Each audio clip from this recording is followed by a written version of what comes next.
Hello and welcome back to episode 35 of A Dose of SinSanity. I am GR3. I am joined by just Shamokin today. It's just going to be the two of us, just kind of wrapping up the PSGS Invitational that just finished this past Sunday.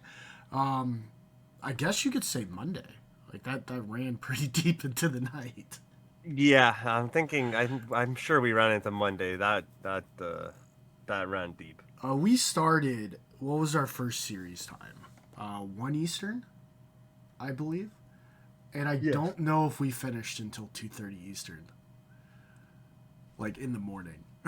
Yeah, we were running for about 13 that was a and half long night. hours. That was a long day. There was so much Dota. Oh man, it was like we got going and we felt pretty good, right? Because Saturday ran so well. Like there was all of our games were right on schedule, right where we wanted to be. Even had a little bit of downtime. That like even if there was a third game, we were probably still pretty good.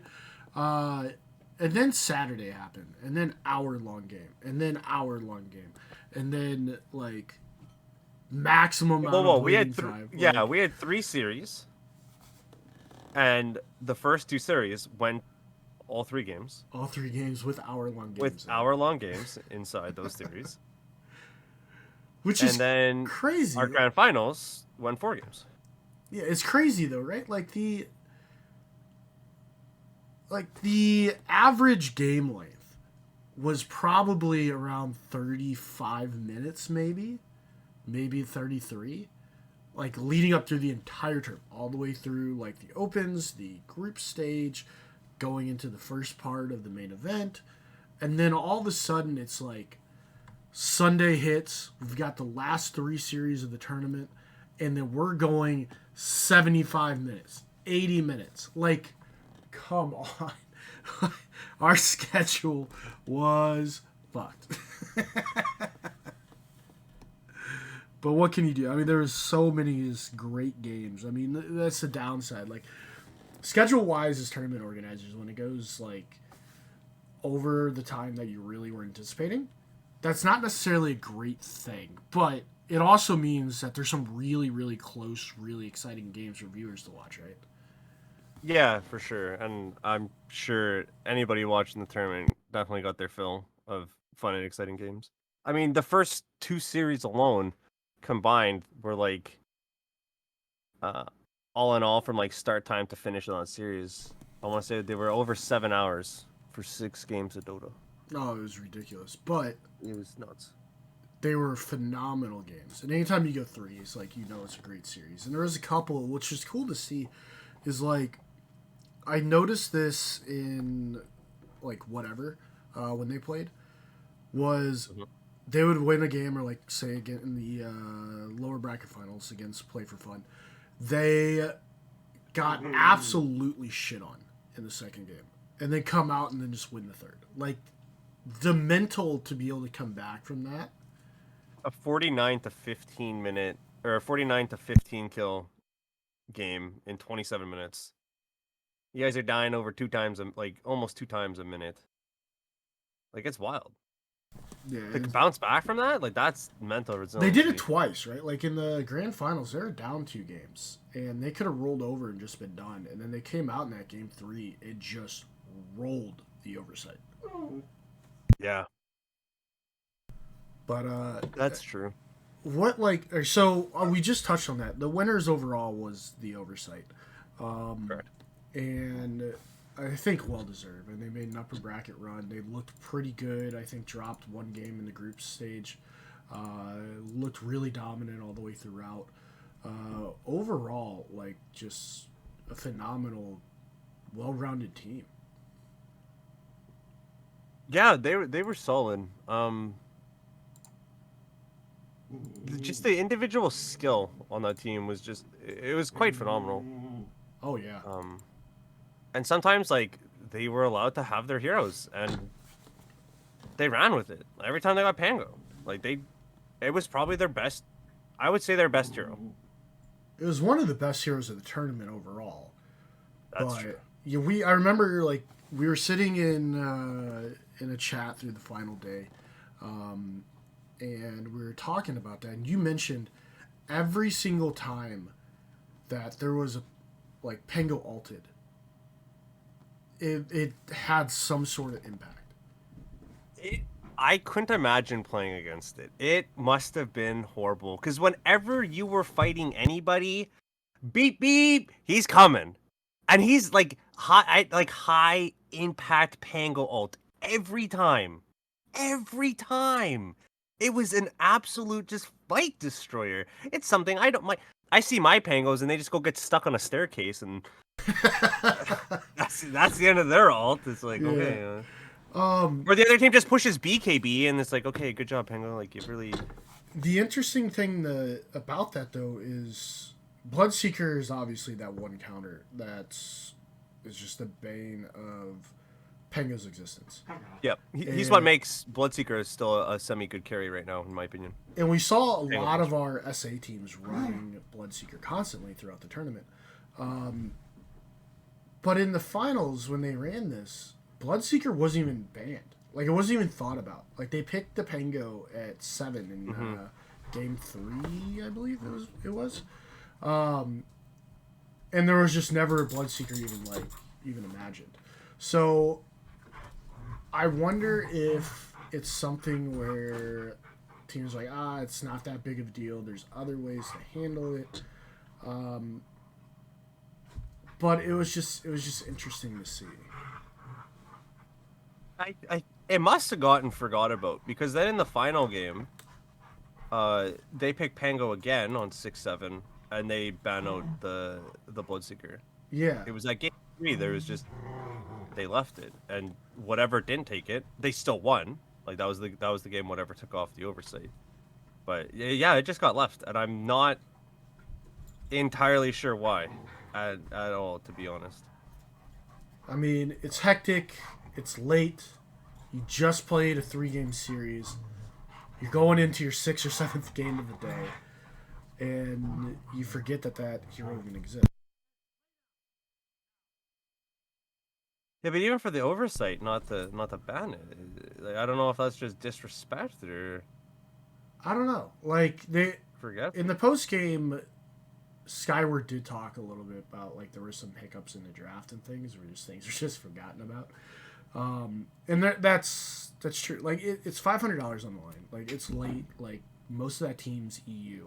So even though whatever's been playing like all these games, like you still have an it's EU like team 6 that's a.m. still it's like the series didn't start till 3 a.m. Like it's for some of them. So it's interesting for sure. What like was there anything that really surprised you? Like, yes. Talk to me. Yes. About that. Play for fun. Big surprise. Play for fun. Game 2 Buff Buddy series. Oh my god. I mean, MVP Tusk. Am I right? Oh my god. MVP has to be MVP Tusk. All right, I want to say first off, Play for Fun making the run that they did after the kind of shit performance in the group stage was Shit's impressive. not the right word. Lackluster performance by our valiant team. Play for fun. Okay, yeah, that's fair. Like just yeah, but they were it's shit. what Like, they their wanted. group, like it was. They did not look good. And no. Then they go and they make this great. I believe they finished 3rd. Like that was great. But the big story, like you were saying, Game 2 against Buff Buddies, they had a stand-in. And I think that was part of what really threw Play for Fun off, like, through the entire tournament, is they just had stand-in after stand-in after stand-in after stand-in. They had enough stand-ins, they could have their own roster. They did. They had, I think, 10 people at one point played on that team, which is not great when you want to win a tournament. But Tusk just abandons as they go high ground. I was like, I see you, dude. I got things to do. Middle of a series. Yeah, like, we're 30 minutes deep, and Tusk is like, alright, I'm out. Peace.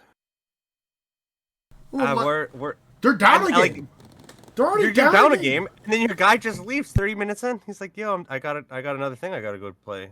I'm gone. The crazy thing about that was they were winning the game. Like, they were ahead. Like, They're fighting really, really well. They started to kind of fall a little bit behind. They started Well, they did the losing play some for fun fights. high ground throw. Yeah, I mean that I mean, team you talked about fighting. There's no other team better. none. Winning, like, High or ground, going every other team. objectives. Yeah, there's nothing. Like literally any team in the tournament over them. Um, but We could get our open quals it teams. They take almost looked objectives. like so the Tusk abandons are like, it's 45, our tournament run's done. There's no way, and then they're like, they want to fight. And I remember watching the Scurvy cast, and he was like, oh, it's 45. Call me a hater, what have you. I don't know. But there's no way that they're going to win a fight. This is over. They're already losing fights. And immediately, Play for Fun wipes them. No, the next fight they lose, right? Right. Oh, yeah, And then sure. Buff Buddies go bottom. They're like, all right, we're going to break their high ground. 5v4, we got them. We got them on the ropes. They just lost like 2 team fights in a row. We got them on the ropes. It's 5v4. We cannot lose. And they get wiped. They get stomped. I don't think they kill anybody in that high ground push. They get demolished. Absolutely picked apart. This Tusk is popping off like there's someone... I don't Actually know. play someone They were was passing microwave. Tusk around, and they were doing it phenomenal. I talked to Fu after the Sunday, and Who's I said, the "Who's captain playing of Play Tusk? for Fun for those of Who's you the who don't captain of Play know. for Fun?" Says, "Who was playing Tusk?" He's like, "Oh, it was a bit of me. It was like a bit of JM. You know, Slark was in there a bit." I'm like, "Y'all are just like passing Tusk around like he's just candy or something?" And then he's like, "Yeah." Like it was. They played better That's without Tusk there. that's what I told him. I go, the Tusk actually played better when the guy was gone. I couldn't believe it. And they started winning fights, but then they're like, we won this one. We're just gonna go high ground again, whatever, it's over. And they lose the fight because they don't go high ground. Like that team just doesn't. And then they come back and and Buff Buddies loses another fight. For 40 minutes, What is happening? We watched Play for Fun, throw going high ground, 5v4, to then fight somewhere else on the map, win, and then try going high ground. For 40 minutes, we watched them throw going high ground. And they win. And they still pull it off. They win. It was unheard of. And for those of you who do not know, it's not like a pub where you get an XP and a gold advantage. This is a lobby game. You get nothing. You don't get that. Like, they just straight up won 4v5. And you don't even have the privilege of buying that hero back. Like, you got nothing. Nothing. You just get to play that guy. Hands down, probably the craziest moment of the entire tournament. And that has to be one of the highlights, man. And then you go into the final game, and if you're Buff Buddies, what are you thinking? You have to be mentally. We just lost 4v5. And it's like I've been saying, it's not like, oh, okay, the guy disconnected, the next team fight, we lost, they were ahead, whatever. You had 40 minutes of 5v4 Dota, and you lost. That, I don't know if there's a team in the world that could bounce back from that. That is so mentally crushing. And they didn't. They found a stand-in. I mean, golly, it must have been like the last minute. They get a stand-in. Yes, Play for Fun got a stand-in. So they get to play 5v5 for the next one. And they win it. And then they go into the whatever series, and then they drop the first one, and then they win the second one, and we're sitting here thinking, like, is this just going to be a repeat? Like, is Play for Fun actually... I'm sitting here thinking, well, my schedule just blew up. Oh, so... yeah, we're... There's that. Yes. And I'm just, like... We talked up Royal Star about being the Titan Slayers through the tournament. Mm-hmm. But this run by Play for Fun, where they beat Royal Star, so they beat the Titan Slayers in the first, in the lower bracket. And everyone's like, okay. Like, it's not, like, Play for Fun still has the MMR advantage. Like, it's not crazy. People were, like, feelers out there. People were surprised, all right? Yes. Like, people were moderately surprised that, whoa, we played Play for Fun in groups. And the fact they beat Royal Star, a little impressive, Yeah. And then you move on to the second round. where they play Mimikyu, which is like, oh my god, like whatever just upset them in the upper brackets. Like this team's the highest MMR team, the looking like a juggernaut, didn't drop a single game all the way through the group stage, has to play whatever, and whatever knocks them off. And Yep. not a lot of surprise, still a little bit, but like whatever did split oversight in the group stage, like knew that hey, Whatever was this team is able to take a legit. game off anybody. Yeah, they're punching up, like they can definitely beat anyone. And Mimikyu falls, and then they play for fun, and everyone in the tournament, other than play for fun, is thinking there's no way. I mean, there might be a couple players on Play for Fun that were moderately surprised. And they 2-0 in Yeah. dominating fashion. I mean, you want to talk about some individual performances throughout this tournament. Nanika is the position 4 for Play for Fun. Well, their 3 was unavailable, so he bumped to position 3, and they had to stand in it 4, which usually for teams like this spell disaster because you're an immortal player. You're an immortal player at your position, and you usually drop a bit when you're in a different role. This man gets picked as Primal Beast, and I'm pretty sure in 12 minutes had 13 kills. Just dumps. Yeah, he was, he was scary. Like I remember just watching that, and I'm like, I think that was my series, like my lobby, and I was like, yo, this is crazy. Like, they got this troll, and Nanika is blowing this man up. To put it in perspective, like the end game stats, Nanika goes 23, 7, and 23 at the end of the game. And this was a 49-minute game. The troll went 6, 19, and 7. When's the last time that you played carry and died 19 times? Oh God, maybe Sunday, but I actually don't remember the last time I died 19 times in a game. That's actually kind of nutty.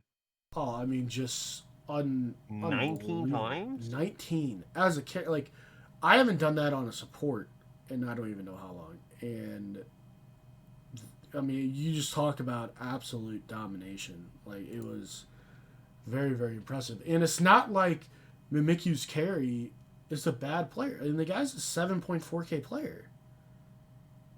Like, I mean, nobody on Mimikyu's bad. no one on that roster is bad, and just got worked. And can you believe that Primal Beast was banned in the first phase in the next game, first pick? Like, holy shit! But it was fun watching these games and seeing that upset. And I believe we even told Buff Buddies, like, hey, this is who you're playing for tomorrow, just so that you guys are ready, you know what's going on and all this stuff. And we said you play for fun, and they're like, you're kidding. Like, they didn't believe it. Like, no one thought that play for fun was going to win that. But nobody thought Play for Fun were gonna do it, and they did it. And then they beat Buff Buddies, who is a good team. Yeah, who's a great like team. no slight on them. Like, yeah, they may have lost 5v4 in a game, but like they were one of our better teams. In my opinion, 100%. They had the best carry in the entire tournament, if you ask me. RJ was, I mean, just playing spectacular, and it was showing in, especially I believe like game 1 and like game 1, 2, and 3, actually all of them. It felt like it was RJ versus the world against like how hot Play for Fun was, and it was a lot of ass for Play for Fun to deal with, in all honesty.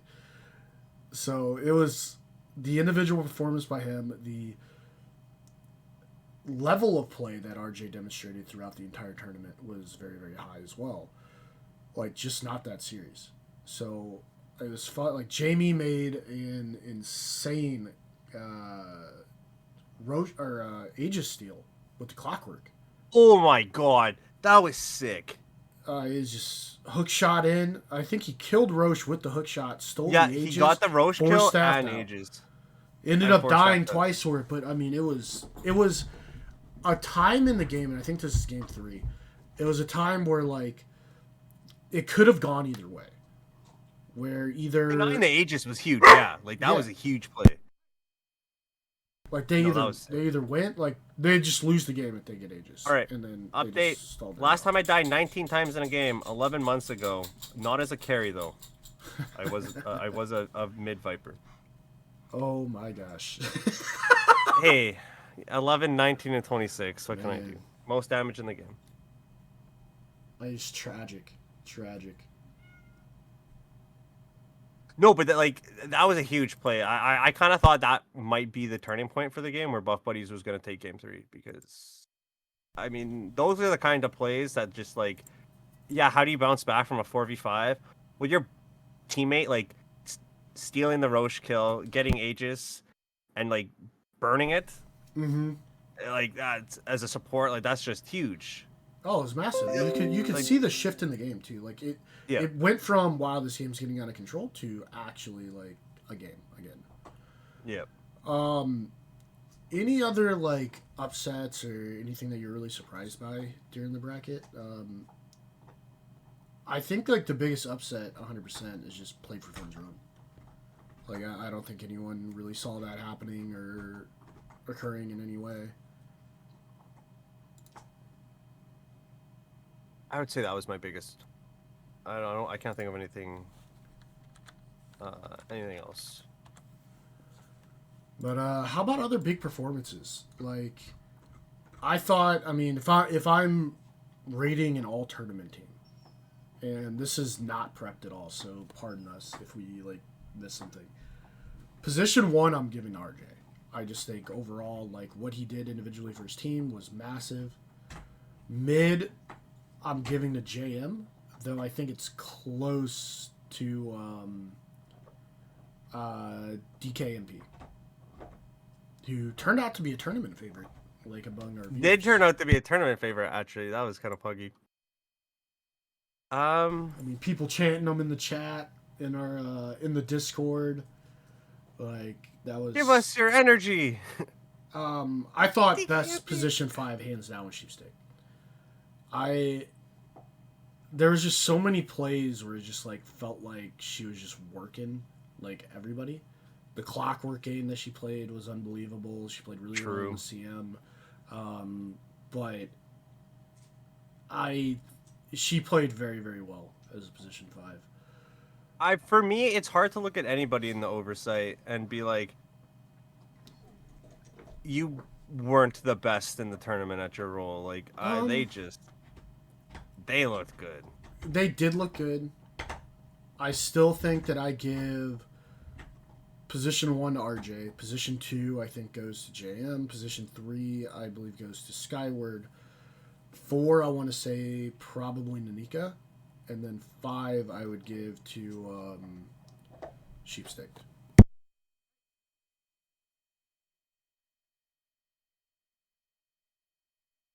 Which feels weird that I didn't mention whatever, but I do think DKMP was pretty good. But it felt like that team, like, they're one of those that just did enough. They always did enough. But it didn't really feel like there was like a massive standout. I do think Webby played really well, but I don't think Webby would pass up Skyward in an all tournament team.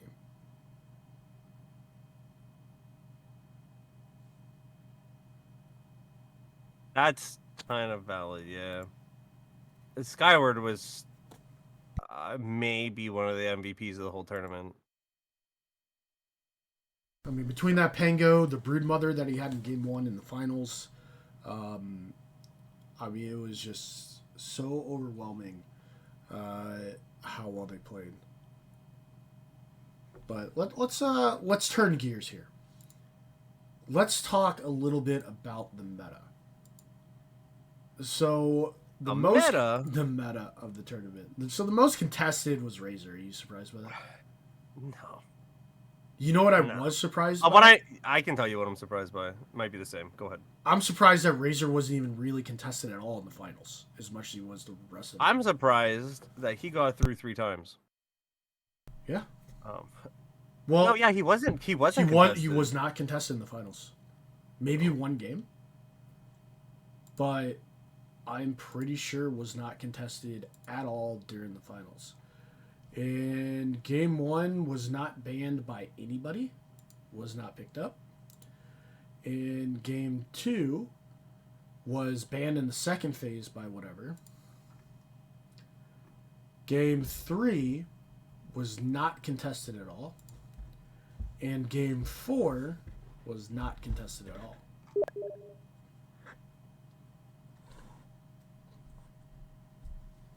Surprising? I think so. Yeah, I'm a little surprised. I think both of these teams could have fit Razor into their repertoire, and it would have fit into their drafts from what I saw. Um, but I mean, as it goes, usually grand finals is a lot of comfort picks. You usually fall back to uh, what you're the most comfortable on, and so I can kind of understand. I mean, Tusk was like runner up, and he was Tusk was the hero of the tournament. Contested one last time, picked 27, banned 23. most picked hero. Most picked hero. Yeah, Tusk was nuts, and that's a hero I hate playing against. It, He's so obnoxious, man. I was listening to something, I think it was PSGS maybe, and actually you listen to the same thing. Tusk is just kind of filling that role that Marcy was, where it's early game reach, repositioning, like really aggressive, like position for like the early game, and scales pretty well and does a lot like through the mid and late game. And yeah, but how many teams just ran him mid? Like he was just Well, he was flex, yeah. Well, he was flexed. I think he played some three. He played in the Was finals. mid. He played mid. Yeah. Well, he played mid more than once. Like it wasn't just then. Oh, he like, played was, it. He may have played mid more than he played support. Yeah. I mean, the ability to bit. just like roll in and delete a support out of the game is like it's quite valuable. Usually, that's like your assassins, and like they do that. They use BKB. They're kind of fragile after BKB, but it's like it's a Tusk, you know. Mm-hmm. He deletes a support, and you're still not really killing him. And the next most picked was Pangolier. Once again, I just played three. Was played mid like quite a bit. Seemed to be the mid hero of the entire tournament, which is weird to say. Like we're not seeing like spirits or shadow fiends or ODs and stuff like that. Mostly, like we saw a lot of shadow, like but not like not even remotely as much as Pengo. Like when you look at mids, it was Pengo and Lena that really dominated all the picks. Whoa, whoa, whoa! Why are you taking? What about that Dark Willow mid we saw? Yeah, the one that we saw one time that got rolled. Yeah, I mean, Oh man, like we saw I think Hoodwink mid twice, two or three times. Like, we did see a couple tiny mids. We saw a couple Shadow Fiends, a little bit of Ember. But, one hero that wasn't contested as much as I thought was Ricky. Ricky was banned a lot in the group stage, I believe. But yeah, you're kind of right. Like, the hero was only picked 12 times, was banned 23. But ran, I think, majority during the groups, but then kind of just got ignored and forgotten. I don't know if teams started to figure out how to play against it, but it was pretty ignored.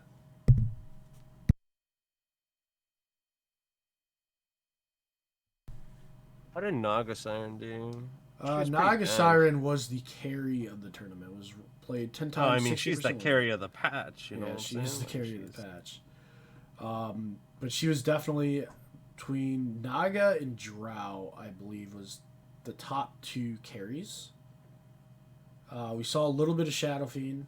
We saw a little bit of Ursa. Lifestealer and Slark became a big part of the meta towards like the main event and the groups or main event. Yeah. Like it seemed like Lifestealer, which is weird because we haven't seen a lot of Lifestealer recently, right? But Lifestealer was kind of the okay. We don't have Ursa, we don't have Naga, We don't have we can't really play any illusion based heroes. There's really nothing left. Pick Lifestealer. Like that's kind of the role that it fell into. Yeah, if you couldn't get like the SF Drow or Lena for like the ranged, and like those other heroes weren't good or were banned, it was Lifestealer. Yeah, it was just Pick Lifestealer. We saw one Clinks game, which absolutely dominated the game, but was never played like at all. Like these ranged carries, for the most part, weren't really touched. We saw a couple PAs, not a lot. Sniper was played 6 times, only a 50% win rate. But Terrorblade was picked 4 times. Why do I feel like I saw a lot of Terrorblade? because you saw a lot of Terrorblade in the last couple series. Most of those 4 picks were all I think 3 of them were in Yeah, 3 of them were all on Sunday.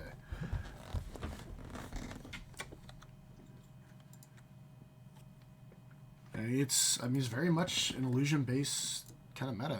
If you don't have Naga, you don't have PL, then pick Terrorblade, I guess, because it's kind of next available. Like CK actually was pretty successful.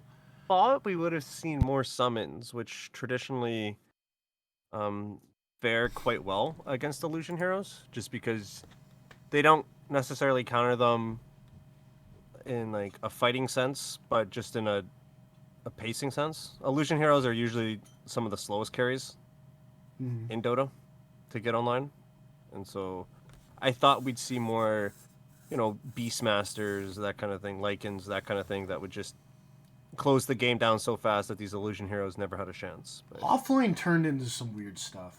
Like we saw, Doom was picked 6 times, Primal was picked 6 times, Tide was picked 6 times. well, I mean, Legion was SA 6. Dota was doing SA Dota. Lycan was only 5. I think Beastmaster was only 4. There was Broodmother picked 4 times. It was there was a lot of bans going the way of the offlane, it feels like. The most played one was Dawn, which does do pretty well into illusion-based heroes. It was Dawn, Magnus was played a decent amount. But outside of that, it was there was a lot of different offlaners picked, and it just felt like meta-wise, outside of Pengo and Dawn, is there's no other offlaners. It's everything else was situational.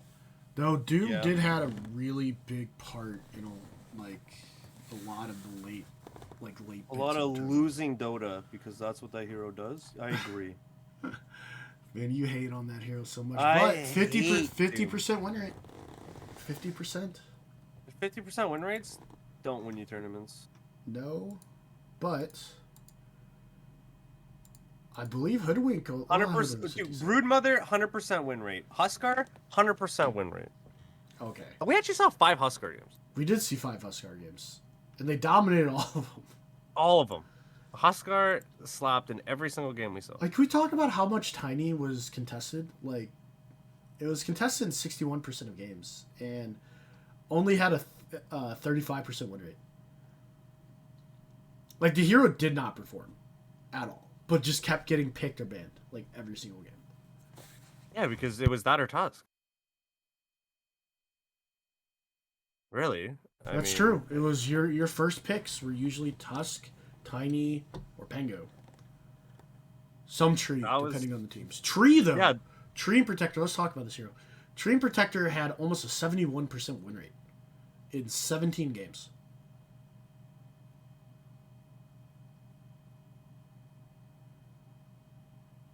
I think Tree was largely being picked as a cover and or response to Pangoliers, if memory serves me right. I think you're correct. It was also being paired quite a bit with Nagas. Yes. Allowing it to walk in, alt, and then with the song. But it was also delaying the game so much so that the Naga always had a game. Yeah. Mickey was really big about running Tree and Protector, Leshrac, and Naga. Like those were their three, and then I think teams started figuring them out, and they kind of got exposed a little bit. Because once those were gone, like it seemed like they struggled. Like they were the big Tidehunter pickers and Dawnbreaker pickers, and they also I think were the only ones in the tournament picking Abaddon, which also had a 80% win rate, but only 5 games. Damn. What a fun hero. Walking, get hit. I mean, I mean, outside of that, there's not much to talk about the meta, so let's just kind of move into our next bit. Let's talk about the future of PSGS Invitational. What do you have in store? As the main guy, the one who owns PSGS, what do you have in store for us in the future? First off, when is the next one? for those of you that are in the Discord, you would know that the next event's open qualifiers will be held July 14th with no DPC conflictions. Yes, no DPC. No DPC. Get it? DPC, no. Stop it. I swear, if they come up with an event just to mess with my event, You're gonna start fighting people. I will start fighting. I will start throwing hands. Gabe, I'm coming for you. Fucking PGL. Honestly. But any big changes or even minor changes like to note for the next one? Like might get people a little bit excited. I can think of one. Oh, I mean, there's tons of changes, right? Like we want so much feedback, so We much did have so great much feedback provided from the players and the spectators and the casters and all our support staff. I mean, just like we did from the first to the second, it's bigger, it's gonna be better. Um, you know, it's tough. Nothing is surely set in stone right now, but by all accounts, I would say this next event is going to be more grandioso, better production value. So Maybe more Dota. some people were asking about pro players because that was a thing that we were making from or changed from the first to the second. Can we expect to potentially see pro players in this third one? We are intending on walking back on that and allowing pro players back into the invitational. So can we get the run back from DNM? You think? Buff we buddies. we Get excited? most likely will get the run back from DNM. Buff buddies will be back and stronger. The main reason for the change in the first place was that what was the average MMR? The average Tournament MMR one was was probably around about 6, 5.6 to 5? 6.5, I think. Maybe 6.3. And then this time around, the averages are closer to like 7.5 ish, Yeah. 7 to 7.5k MMR. So we just had quite the MMR jump between the two, and feel that these teams will be able to compete with the likes of, a DNM or others, as well as not gatekeep players from playing in our event. If from the start one of our objectives has been a place for people to play, so we're just giving the players a place to play. Yeah, we kind of came into this thinking like, hey, we want to see good Dota, but we don't want, like you said, we don't want to gate people or gatekeep people from playing. Like, if you want to play in the tournament, you're welcome to play in the tournament. Yeah, it was a we started as a no cap tournament was the objective. How do we make that fun and competitive? Right. And there's certain balancing things that obviously we had to address, but For sure. If Liquid shows up to my event, I might have to turn them away. If it's just Liquid. Or split into two different teams. Who knows? Who knows? But it should definitely be exciting in the next one. And it's going to be right before, or right after Tour 3 ends. So we're gonna get people that are starting to get like excited towards TI and like a real nice bit to where like it's kind of a cooldown period. Like it's gonna be before the open qualifiers or what would be the qualifiers for TI. And it'll be like right after I believe the Tour 3 of Div 2. So people are going to be ready to play some good Dota, like just for fun and a bit of money, and play with some people that Bit of money, a ton of money. We're of talking bigger than major money. Yeah. We're talking so much money that I'll probably pay you for just showing up. It's a LAN, baby. We're going big. Your words, not mine. Anything we say on Doses Insanity is satire, and I'm not responsible for anything. For about 6 viewers.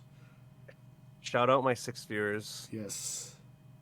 Thanks for listening. Shout out Welshie. Shout out Welshie. Shout out Cookie's girlfriend, who Shout doesn't out even girlfriend. play Dota, that listens to these. That's right. We appreciate you. We do. You know, if you want to be appreciated on the podcast, just let us know you listen. Yeah, just let us know. We can appreciate you. We will appreciate you. We will. We got lots of time on the podcast. I mean, this thing really, it never has to end. We could We'll keep just recording go forever. fishing. I don't even know what time we're at in the podcast. Yeah, we're about 40 minutes deep right now. Oh wow. Yeah, so we got 20 minutes just to appreciate you viewers. Yeah, just to appreciate you, the viewer. But let's or I mean, a kind of listener. You know, I assume most people don't just stare at the screen and look at our two portraits, but you might. I mean, I do want to don't know what share your fancy one thing that I really did appreciate kind of about this tournament and the teams that we got. It The was highlight. really, really neat watching. I think we had 6 or 7 teams in this tournament that played and participated in the open qualifiers.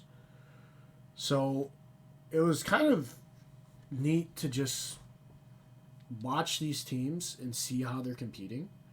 How far are they getting? Who are they drawing? Like, okay, hold up. Teams played in our event that also played in the DPC open quals. yes. That you didn't have the DPC. Okay, quals. my bad. DPC open quals. We also had teams in our event that played in the PSGS Open Invitational. You know what I mean? Qualifiers. Yeah. But yeah, it was cool to see them, like teams like Brainy Sports, Mimic You, Royal Star, whatever, Empyrean Eagles. I think UCSD played in that. I believe Play for Fun has plans to play in the Tour 2 open quals. So it's going to be a lot of fun to watch them. And really see kind of where that's going. And we are starting to wrap up the NA closed qualifiers now. Like C-Dub did 2-1 Fart Studios today. Legacy beat Monopoly. If you guys don't know who those two teams are, like most of our viewers probably familiar with the C-Dub League, who a little bit ago decided to fold and then concentrate solely on their DPC qualifying team. But then you also had Legacy, who I believe is a lot of teams from the cut, or a lot of players from the cut. Where you have Pingu, you have Lil Nick, who are big names in NA. I think most of this team is like top 100 players. But Legacy and C-Dub start up here on, well, it looks like December 22nd at noon Central. So we'll figure out who our first qualified team is, which is exciting. Arkosh got knocked out. Did you know about that one? No, but I'm happy. Yeah, they got knocked out by Monopoly. More teams that get knocked out, come to the Invitational. You got nothing going on. You're losers. What do you got? I mean, we got teams like Kingpin that need to play. We got Team Magnus that's been big. Blue Pikachu is a team that's been around quite a bit. Come play. Hell, if we remove the cap, whoever the hell qualifies, C-Dub, Legacy, come play. Come play. Like, Valve, give us major money. We'll do it. We will do it if you just give us money. Because I mean, it might not be as good as your regular, but like I can host a LAN in my basement. You know what I'm saying? Like, come through, Val. I got you. Like, they didn't have soundproof booths at TI. We don't need them here. I mean, like we could probably do it better. They could be in separate bedrooms at Hey. least. At least there's a wall. SA didn't even pay their players last time. Like, just give us the money. We'll pay them. Yeah, we'll pay them. We'll pay them. Don't worry about that. Winky face. Yeah. Man, we skip in town. I didn't get their money. All right, find me one. Actually, yeah. I think we still have some outstanding. We do. I think outstanding debts. Oof. Man. Who's in charge of that again? I think Welshie. Ah, damn it! No, I thought it was Frost. It was Frost. It was Frost. You guys have any complaints with the show? Please contact Frost. He handles all our complaints. He does, and we'll make sure that we take care of those because we care about you. And that's what Frost do. That's what Frost do. So I have some news and some story time and yeah, give it to me. And some good Shoot stuff. It to me. It's not really valid for this episode though. Well, you can't just say that. Well, I need them to come back. Disappointment. I mean, if I told them everything now, why would they come back? Because what if we don't have an episode 36? As long as me and you walk this earth, there'll be an episode 36. Well, we're about to skip fast forward to episode 100 because we've got to know what PSGS Invitational stands for. We will find out with episode 100. That is when we know what PSGS truly means. And I know you all want to know. I know you want to know. But until then, just sit back in your chair and look up and just think about it. You know what I mean? And just think about it. And maybe it'll come to you. Or maybe not. Probably not. So have you gotten to play any of that Dark and Darker? Let's talk a little bit about that. Dark and Darker. Dark and Darker. Honestly, haven't gotten to play much because of the Invitational. I would like to issue a public apology to all 6 of you. I have not played that much Dark and Darker. Man. But we have played some Fishing Planet. We have played some Fishing Planet. What's been going on with me, everybody, because I know you really care about my interpersonal issues, is that I had this tournament going on called the PSGS Invitational. Heard of it before. I'm sure they all have if you're a listener of the show. But I also had finals going on. And so I truly was too busy to really get much Dark and Darker in. Definitely should. Need a third. If you're a third in the comments, hit us up. You can be our third. Or maybe on the show. Who knows? But I plan to get some Dark and Darker. Having getting that Fishing Planet in. Just got it did just get extended. Blue catfish. It just got extended to December 26th. Good. Push it to New Year's. Yeah, why not? Why not? I appreciate the announcement on that, though, to say we've extended the playtest as is tradition.